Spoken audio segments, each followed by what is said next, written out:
Yo, what is up, guys? Welcome back to the Bay State Media pregame show. What's up, Chad? What up, Ant? What up, Ben? What up, Angela? What up, What Nero? up? In the building, in the Uh, building, in the building. So, yes, sir. this week, we had a star-studded week in football. You feel me? You feel me? The Patriots and the Raiders face off at Foxborough. And I'm going to start with that game because we got a Patriots fan in the building. You already know. I myself, I'm from Massachusetts, but, I am a Chiefs fan. I do watch and I somewhat support the Patriots, so I would like to obviously chime in here. I did watch a few plays of film myself, a couple quarters of the film, the all 22 film on NFL Plus. So I was able to see where the Pats went wrong, and I definitely want to lead off with this game real quick. So, Nero, I have a question for you, sir. Yes, sir. What is more of a concern with you for you going into this week? Drake May and his confidence in the pocket, or the defense? I honestly would say Drake May and his confidence in the pocket. When it comes to the defense, I know Christian Gonzalez was out, and obviously that affected a lot of what the Raiders ended up doing. The Patriots played a lot more zone than what we've seen in years, and it backfired on them a lot. So when it came to the defense, me personally, I already knew that the defense might struggle a tad bit because you don't have your star player playing corner and locking up their number one receiver or whoever he had or whoever he was going to cover. So that part right there, I'm like, you know what? It is what it is. Drake May, on the other hand, it seemed as though his pocket presence in the first half was fine. He did what he had to do.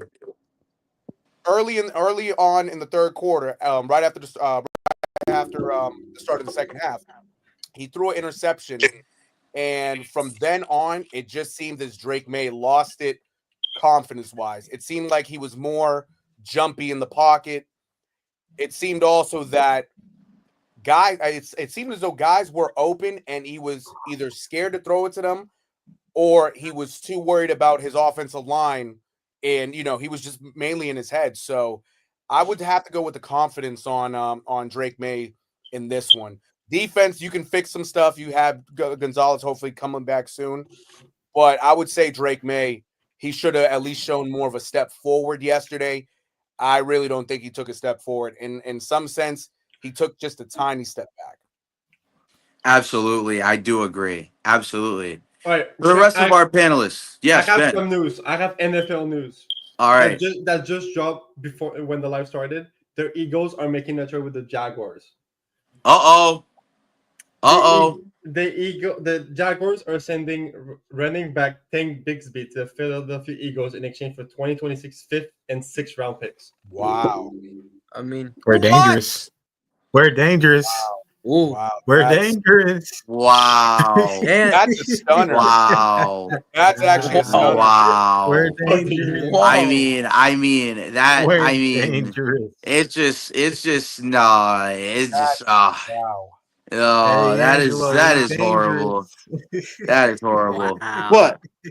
But with that piece of news, I guess great analysis. No, absolutely, I do believe that was the case this weekend. Absolutely, great points, good analysis. And man, this week, this Patriots game, Yes, sir. if you were able to get a glimpse because we were in the Discord watching it, what do you think was the bigger concern here, Drake May or the defense?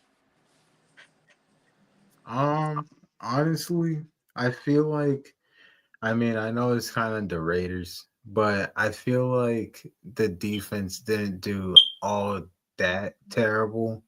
Um, I just feel like the offense just didn't do all that great. So, like I thought the offense kind of kept up with the Raiders offense in a way, but I feel like they probably could have done a little bit more. Um, to be honest, I didn't see too much of this game. I know Brock Bowers had a good game against you, and that was kind of like the extent. And Jacoby Myers also had a good game against you, against his former team. Yep. So honestly, I think I think honestly, I feel like the biggest concern might be on the offense kind of as a whole. Like, yeah, like as you guys have mentioned, your O line still not the greatest. Um, and man, I don't know. I feel like I'd have to watch the game over to really kind of go into it deeper. But other than that, I did right now. I just gotta say, kind of the O line. Absolutely, yeah, the O line for sure. I do agree with that too. I do before we go to the next person. I do have to say one thing also about Drake May because and also kind of mentioned it too. In terms of the old line, right? I think when it came to Will Campbell, I think with him, he started out the game fine. It was just him being kind of rattled after his after his holding penalty. I think he got a holding penalty early on in the game. I want to say late third quarter, maybe early on in the fourth quarter. From then on, that affected obviously the line. But I also have to admit, Drake May didn't really use his legs a lot. He only had 4 carries for 11 yards. Drake May's game, he's more of a scrambler. He's more of a pure runner with his legs rather than just a guy standing in the pocket. And in Josh McDaniel's system, he wants his quarterback in the pocket. So I think also not being able to really tailor to his running ability kind of affected him as well. That's my last. Absolutely, That's my last. absolutely. Yeah. Angelo, big dog. How'd you feel Well, about the Patriots this weekend? What was the biggest concern, Drake May or the defense? I mean, if we look at both ways, I mean, it's the opening season. Like I said last week, everyone's rusty. So we can't honestly, from what I saw, I was just shocked at how he was playing Drake May. I mean, don't get me wrong. I mean, in my eyes, he didn't play too bad, but there was literally some aspects that I think he could improve on. Absolutely. But I mean, hey, I mean that game he played his heart out, but I mean it wasn't in the books for them to win. So honestly, the Raiders kind of shocked that they won. I thought the Patriots would have won. Yeah. Yeah. Your boy had the Raiders. You already snow. You already snow. I had to take them Raiders. Ben, how'd you So, feel about the Patriots debut of the 2025-2026 season? again, I didn't watch much of the Pats game because I was more in the red zone than anything. But from what I could see, I think the bigger concern here is I think the offense, but more the like Ann was in the offensive line. I think Absolutely. if you miss your one big guy, the whole defense is like there's a clear hole on that offensive line, and it just Hmm. doesn't work. And I think when that interception that Nero was talking about, when that interception happened, I think they just collapsed. So Hmm. definitely a bigger concern is definitely the offensive side of things, not Drake May as a whole, but more the offensive line. Hmm. Absolutely. I do agree. For sure. I would definitely have to say for me, um, I'm actually really concerned about the defense. If this is what the defense looks like without Gonzalez, like I am a little bit concerned if this is the actual amount of guys we brought in to 100% shore up the defense to make sure that they're actually making plays. I think that the biggest concern for me would have to be that with the amount of experience and the guys that the coaching staff brought in, you have to look at it as some level of concern if this is what we look like against the Raiders. And now, I'm not saying that at the end of the day, we're not a good football team. It is week one. Again, these are overreactions enough to a point. So they're not full probably reactions, but I think if this is what the defense looks like in week 3 to 4, there should be some heightened level of panic, at least. The panic meter might have to come around week 4. Mhm. So, yeah, I think that the biggest concern was the defense. I also think there was one specific play I remember I was looking at the film in the first quarter, and this was, I believe, on the first drive of the Raiders game. Or no, it might have been on the second drive where there was a touchdown pass in the back or back right end zone. And it was a post corner route. I can't remember his name. It was number 1, but I can't remember his name. It's not Zamir White, I don't think. Trey Tucker. Trey Tucker. Okay, yes. It was to Trey Tucker in the back of the end zone. Mhm. And on this specific play, the Patriots show almost like a zero blitz all across the board to the line. And showing that zero blitz, they bluffed everybody blitzing, which for those who may be watching or re-watching this, they basically bluffed everybody blitzing. So they didn't end up blitzing. They sent the linebackers and dropped both of the defensive tackles back into coverage. Why you are doing that while they are in our own half of the field and that type of play call is it's very fucking confusing. Like Yeah. I don't that's a play you do maybe on a third and long and like I don't know what type of set you would have to look at that. Maybe an I formation or maybe a single back. Maybe that might be acceptable with at least a little bit more time for the defensive tackles to get some depth. But to me, that type of play call in that area and specific part of the game at that point in time where they are driving, it just left Trey Tucker on the he took the safety all the way up and there was nobody enough to at least challenge enough or even ride enough because it was man coverage. Maybe somebody could have potentially or no, excuse me, it was zone coverage. Maybe Mhm. someone could have potentially taken him underneath instead of a slow, fat defensive end and not a linebacker, which that definitely changed. I think after that, like, I think the defense after that the play call was better throughout the game. But that was one play where I felt like they snapped back into reality and it was like, they definitely play called the game to the best of their ability throughout to the rest of the game. So I think that one specific play, like get that stuff out week 1. Maybe they were just trying shit. That's fine. Right. Get it out in week 1 and 2. That's cool. If it doesn't work, cool. Go back to the drawing board, see what works. But yeah, I thought the defense was a little bit more of a concern. I do think Drake May looks the same from last year. Yeah. Honestly, like there's to me the first game I test. Maybe obviously I haven't gotten through all of the film. I was only able to get through the first half. He got progressively better throughout the game, but this is a third overall pick we're talking about, guys. Right. Like there has to be some sort of level improvement. That's a game I expect you if you're a third overall pick. You got a year under your belt. You got a better offense. The defense is better or more healthy, I would say, or not more healthy. I would say definitely has more depth than the previous defense last year, even though Gonzo's out. So they're definitely not healthy, but Gonzo's out. Yeah. Right. Carlton Davis confused me on a lot of plays. It's There was a been specific play where Carlton Davis definitely he went to go take so there was a specific pass on the first, I think it was like the first drive of the game. They got the same look and showed the same look 2 times. And then Carlton Davis somehow finds himself in no man's land on the bottom of the screen on the left sideline or on the right sideline, excuse me.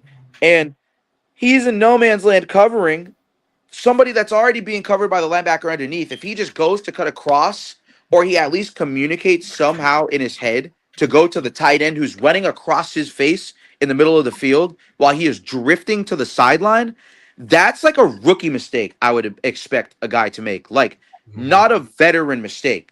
Right. Like, that, I think maybe he's getting used to the system. That's probably the case because we do not run the same system that they ran out in Detroit. It's very different.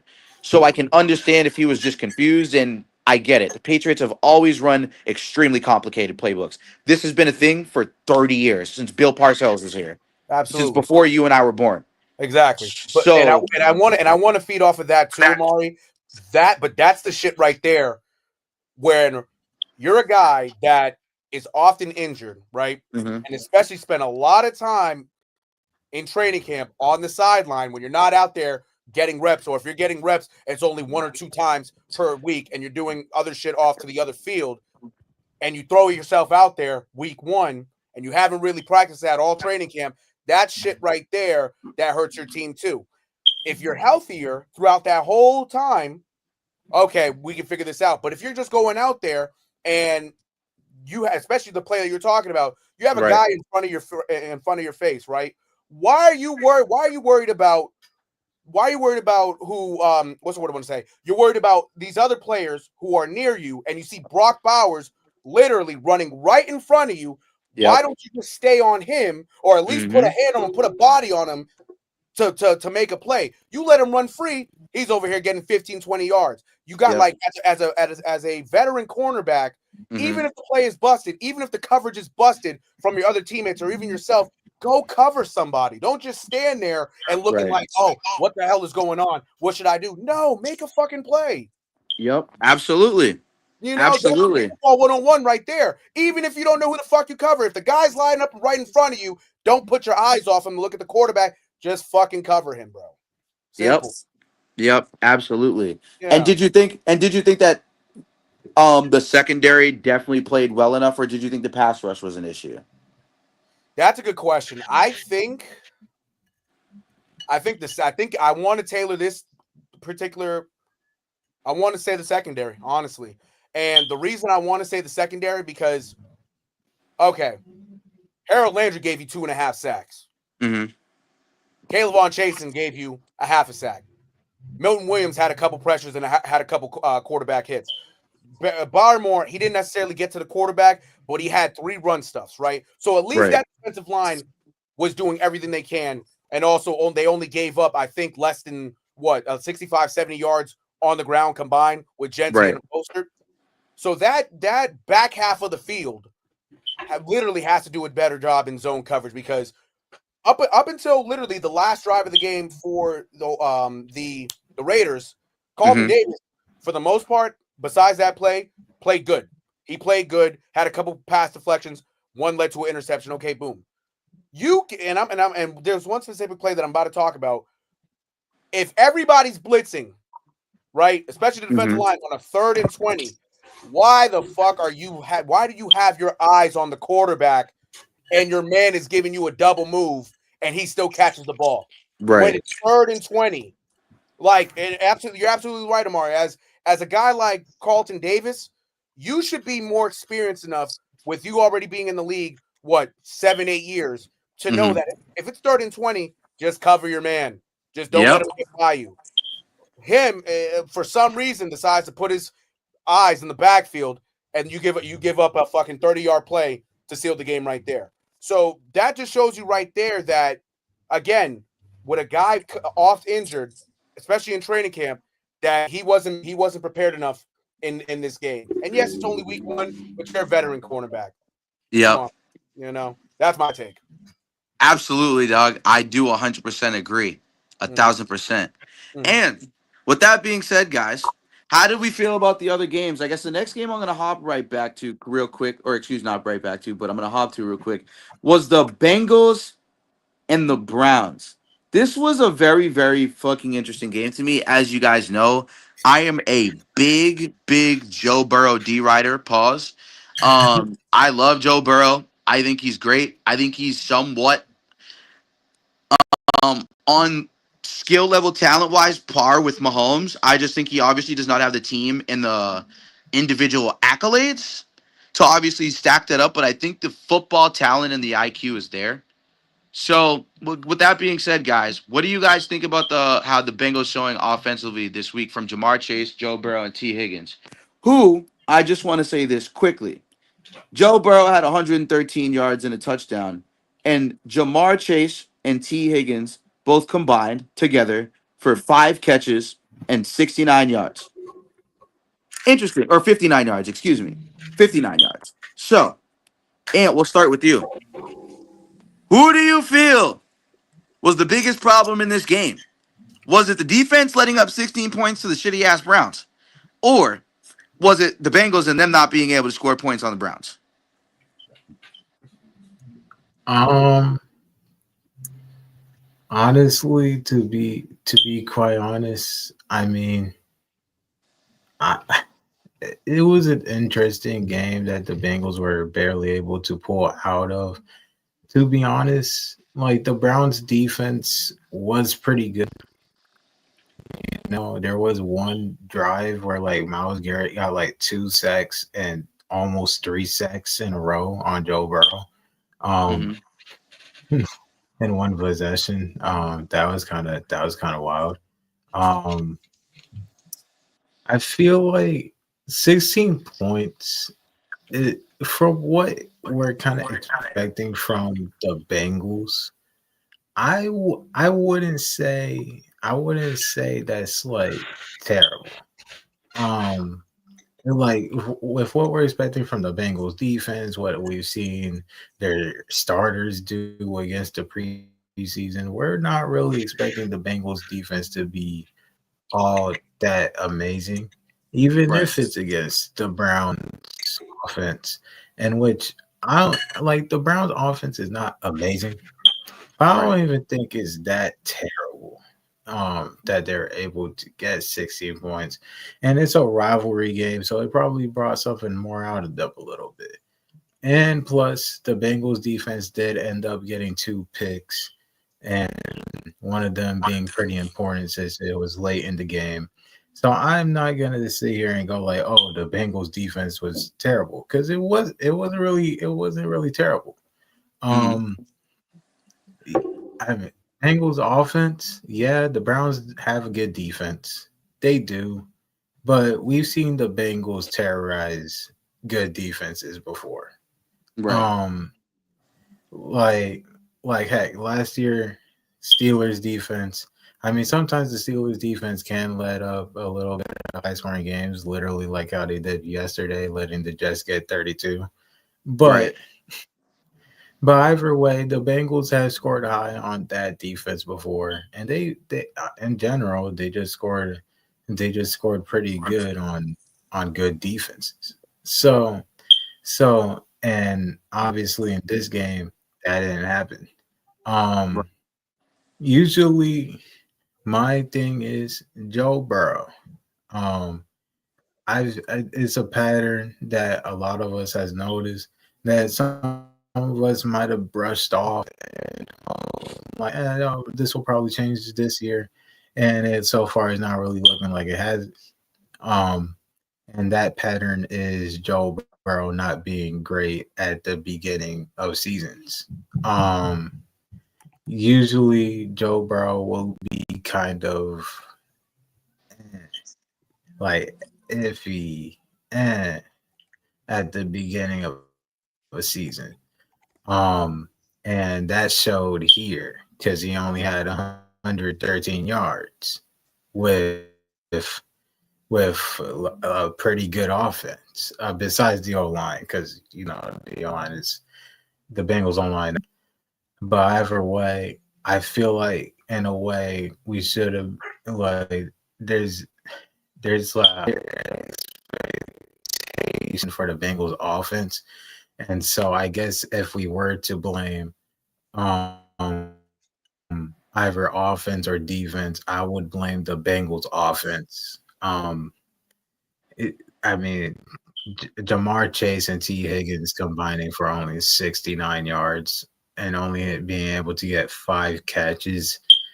I mean, and the team only getting 17 points, and I mean, the only one getting receiving touchdown was Noah Fan. I mean, it just wasn't the greatest offensive performance for the Bengals, to be quite honest. So yeah, and once again, if we had to blame either the offense or the defense, I'd say the offense. The Absolutely. offense is a Good little bit. take. Good take. I love it. Ben, my good man, how'd you feel about the Bengals and the Browns game? I I mean, what, um, I don't know. I didn't. Probably the biggest concern I will have probably is the offense, because how do you your top two receivers don't even get 70 yards in the whole game, barely any catches. So like Absolutely. I think like Burrow didn't do too bad, obviously, but your top two targets not even getting 70 yards and even barely any targets, yeah, that's a problem. That have to be uh fixed, I should say, before next week. Absolutely. 100%. Angelo, how'd you feel about Joe Burrow, Jamar Chase, and T. Higgins' performance in their first game against the Browns and Myles Garrett? Honestly, I really wouldn't say that it was mostly the offense not moving the ball enough, but you also have to look at the defense. Last year, the defense was hot ass. Like The Bengals is a team that will drop 40 on you in the span of like a minute. Like it's not even a joke. But how Yeah. bad their defense is, and that they barely like this offseason, if I was the coach, I would be focusing more on working on the defense. Our offense is already good as it is. We have one of the best receivers in the league. We have a top 3 quarterback at quarterback. And like, why would you want to work on your offense? Yeah, I get it. You lost some players, bring some in. But I wouldn't do that. I would focus on the defense because let's face it, it was just a straight defensive letdown by the Bengals. If we were talking about the Bengals 2 years ago, this wouldn't even be a close game. It would be like 80-4 by the end of the second. Right. So, was I shocked that it was a 1-point game? Yeah. Should I have known that the Bengals probably didn't do anything with the defense over the offseason? Yeah, like let's face it. But That's not true though. The Bengals did do something with the defense. And who they sign over the defense? Who they And- sign? The top draft pick is a defense. It's something on defense. yeah, but he didn't necessarily play the He didn't record nothing. I don't even think he played.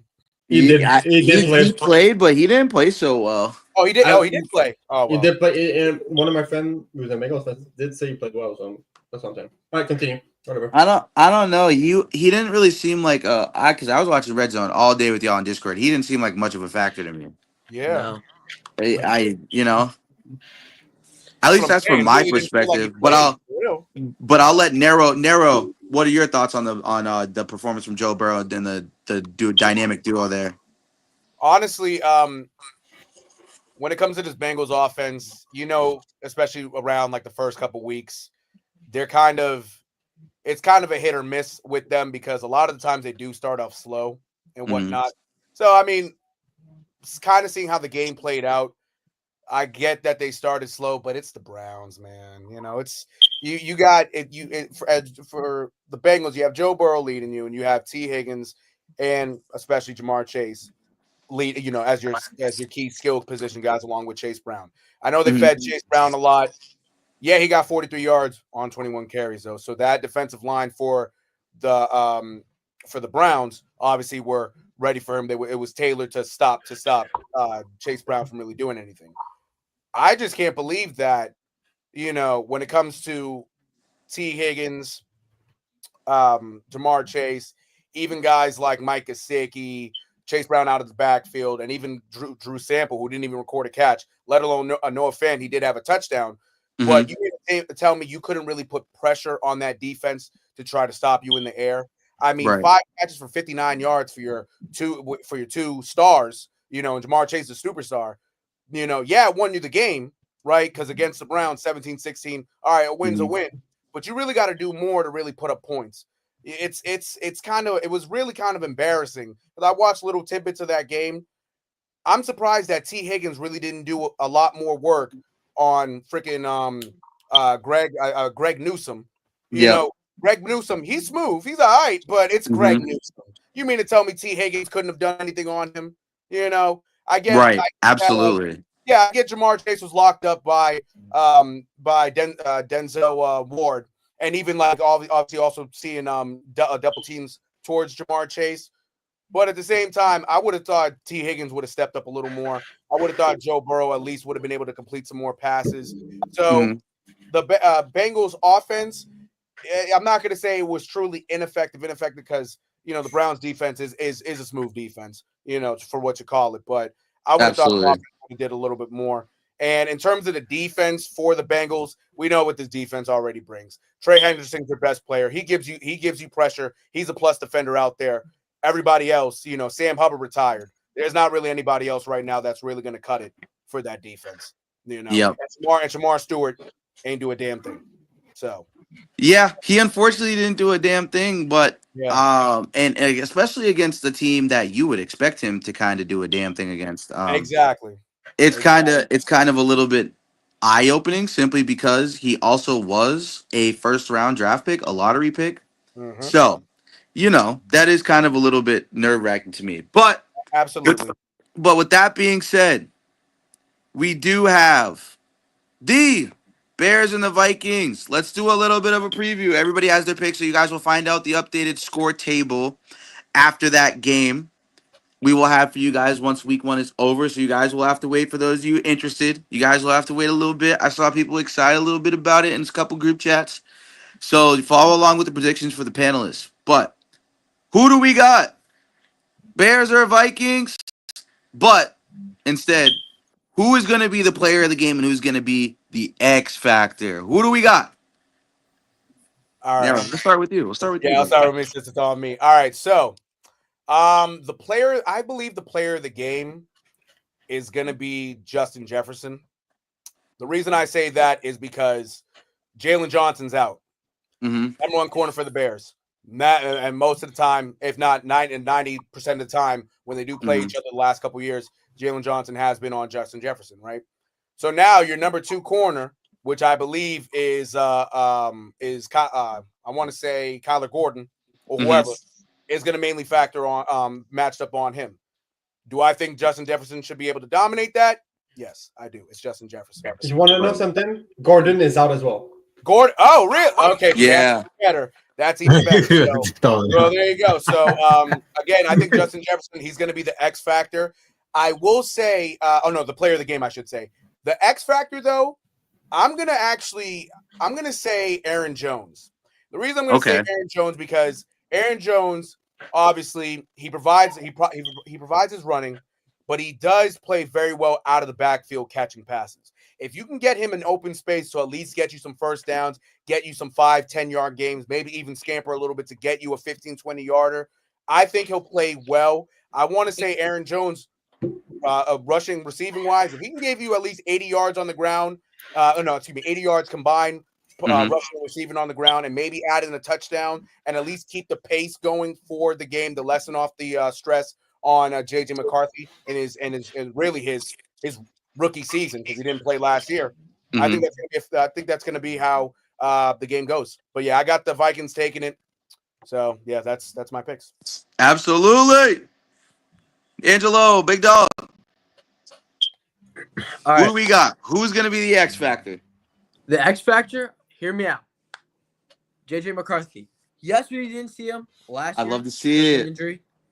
But I'm telling you, that man's going to step on the field and he's just going to read every single play like no other. I mean, you have him with one of the best receivers in the league. Honestly, top, I would say top 15, top 10 running back. I'll put him in that category.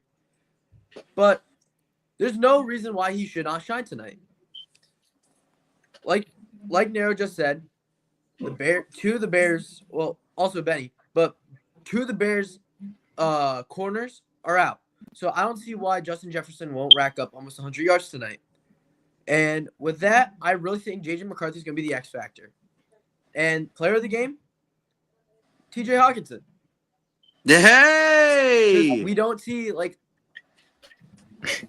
we see a lot of tight ends, sort of get, the butt end of the stick. I feel like with J.J. McCarthy, I'm telling you, he might just use T.J. Hawkinson if they start, double teaming, triple teaming Justin Jefferson.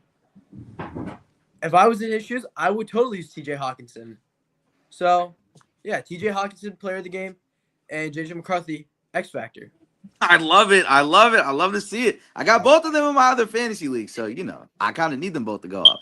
And I got them in the $100 league. You guys can follow along. You guys are going to be able to see who is going to win week 1 tomorrow morning to see who is eligible for the $100 more and more every single fucking day. You guys are going to be able to follow along every week. If you guys are in the Discord, you'll be able to see us talk shit. You'll be able to talk to us. So go ahead and get that. If you guys look below, we do now officially have a live ticker. So you guys will be able to see a live ticker on all our shows now. So you guys can pull up, see that. So you guys don't miss nothing. With that being said, Ant, X Factor, who do we got? Who do we got? I believe the X factor of this game is going to be TJ Hawkinson. I feel like honestly, I feel like TJ Hawkinson, ever since he left Detroit, hasn't really gotten like I feel like his credibility has gone down. Like okay, maybe that credibility is not the right word. I feel like his production has always been good, but people stopped talking about him. Like Mhm. he started getting less credit about him, and he's still been a good tight end. He still gets you your yards. He still does this and so forth for the team. And I kind of know because I had TJ Hawkinson quite a bit on my fantasy teams the last few years, and I got him on my fantasy one of my fantasy teams now. And like he's a solid tight end. He delivers a lot. And I feel like in this game, we'll see a similar story. Player of the game, I mean, like Nero said, it probably got to be Justin Jefferson. I mean, if the Bears have no secondary, I mean, it's Justin Jefferson. He better burn them. So, I mean, that's all I really got on that. Absolutely. Yep. No Jalen Johnson today. You already know. It is going to be a barn burner. You already know that. It's going to be a shootout. I really do. Ben. Okay. Ben. All right. The player of the game, but not player of the game. I'll start with the X factor. I'll go different from everyone. I'll go Adam Thielen. Because if Woo! they double, if I they, like it. I like if they it. double team Jefferson, it's either Hawkinson or Thielen. And I think if they realize eventually that Hawkinson's the main target, is going to go to Thielen. And Thielen with the return with the Vikings is pretty familiar with the play and everything. So I'm gonna go with Thielen. And player of the game, you know what? Give me JJ McCarthy. I love it. I love the JJ McCarthy take because I have him on fantasy. I need to whoop Spoke's ass. Spoke, if you were gonna watch this or watching this, nigga, I need to whoop your ass because I got JJ McCarthy and Justin Jefferson. Speaking of which, the Bears, they are moving. They are driving. The Bears are in the Minnesota 30. It's 30-5. They got the ball. JJ McCarthy on his first drive. He is 1 for 1, 5 yards. Aaron Jones, 1 carry for 3 yards. No, nothing for Justin Jefferson yet. Strong showing for the Bears defense to start the game. Caleb Williams on his first drive, 4 for 4, 27 yards and driving, pumping that thing, bro. Pause, straight pause. But yeah, Wow. bro. That's crazy. But yeah, guys, awesome pregame show. You love to see it. I'm glad we got to I'm glad we got to talk about the game real quick. We were able to make it a little bit before the game. So with that being said, on the up and out. What the hell is happening, sports? Bay State Media, as per usual. Ben, Nero, Angelo, and see y'all niggas in the Discord. Hell yeah. Yes, sir. Yes, Yes, sir. sir. Hell Peace. yeah. Fuck them Eagles.